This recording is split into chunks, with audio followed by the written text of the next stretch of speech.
Last year, the Greenwich High School girls basketball team finished the season 18-4, but lost 5 players to graduation. This season, head coach Chris Hernandez says she's looking for last year's bench players to step up in a big way.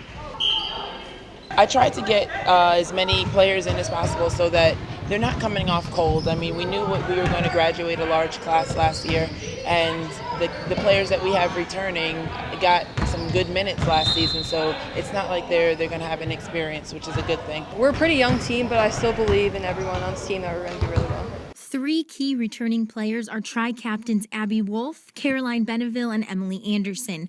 Wolf is a 4-year starter and will be playing at Northwestern next season. Coach Hernandez says she is proud of how her center has developed. That's my 4th year here, and finally kind of have a different perspective on things, not being so nervous, kind of know how it's going to play out, being in the FCAC and state tournament. She's definitely grown and blossomed into the player that we always knew that she could be. But the team will not be relying on Wolf alone. With goals that include winning both FCAC and state titles, Hernandez says the team's conditioned and well-rounded game will be key. When it's all put together, it's a beautiful thing, and we think we all agree to that. We lost by 1 point last year in the championship, and we got to have that, keep that in mind when we play every game. We came so close last year, so we really just want to finish the job this year and get it done.